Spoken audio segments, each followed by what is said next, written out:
Hello friends and welcome to Sustainable Prepping, your home for fear-free emergency preparedness and a sustainable life. My name is Brecky. Today we are having a car talk. Yes, you can see my steering wheel, you can see my seatbelt. I'm picking up my groceries, possibly the last time here in our small town as we're getting ready to move.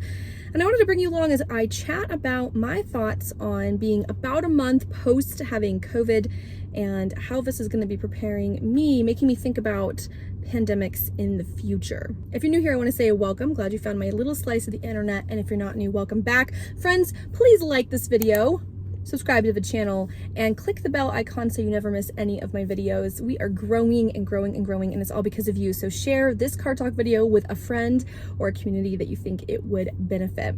So my thoughts, my unscripted, terrible lighting. Actually, this is probably better lighting than some of my actual videos of late. Thoughts on having had COVID, having come on the other side of it, and what that's making me think about for future pandemics. Well, first, got COVID and I had a very mild case. Didn't go to the hospital. My husband did have to go to the ER for oxygen one day, but was fairly mild. No major fever, no loss of smell, really awful head cold, awful mucus drainage, lots of fluid in my lungs that I was having to expectorate. I know it's a little TMI. But I was able to care for the two of us at home. Blessedly, neither of our toddlers or our two bigger boys, none of our 4 kids got it. So of the 6 in our family at the time, only 4 were vaccinated. Obviously the toddlers weren't vaccinated yet, but my husband and I are both vaccine boosted. My boys are both vaccine boosted. So we were very lucky. I likely got it at hospice, actually. We thought it might be Disney World, but none of the kids got it, and they were around everybody like we were. So we were traveling, and on our last leg home after I went to visit my grandmother to say goodbye while she was in hospice, we got really sick and had a really bad day. I think I had 1 day of fevers, but I wasn't monitoring myself very well, and then I was really sick. A hard time sleeping, constant coughing, lots of mucus and fluid in the lungs. And aside from my husband being on an extra inhaler, he's got pretty significant asthma and lung damage from having bronchitis and asthma for years and years. He's doing pretty well. He's on an extra inhaler and we're all fine.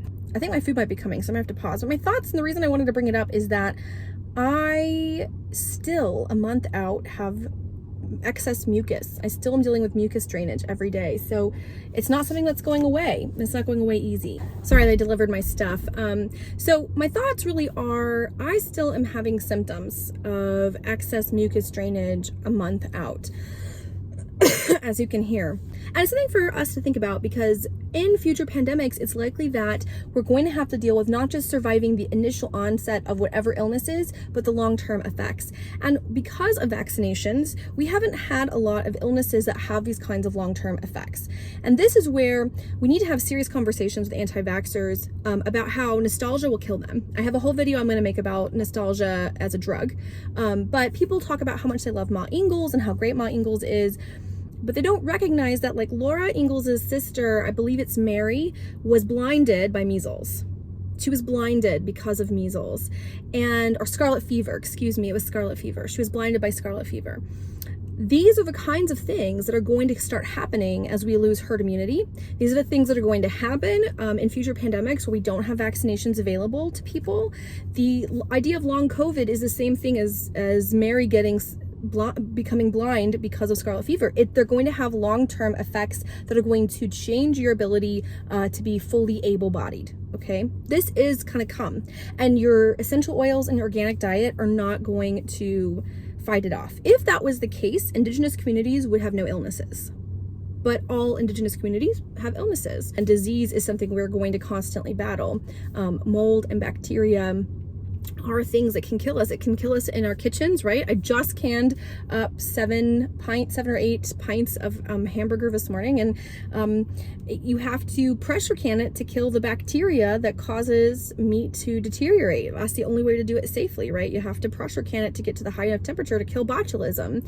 Why would we think that our bodies can magically do what we can't do without a pressure canner? Do you know what I mean? Maybe that's not the best analogy. This is unscripted, of course, but As I think about planning for future pandemics, and there are going to be future pandemics, we should mentally prepare for one like COVID every 10 to 20 years. I mean, monkeypox, you can already see it. But even if we look at the last 20 years, we have things like H1N1, MRSA, SARS. These things have already been around. They were just more contained. We need to mentally prepare that this is going to keep happening. So what do?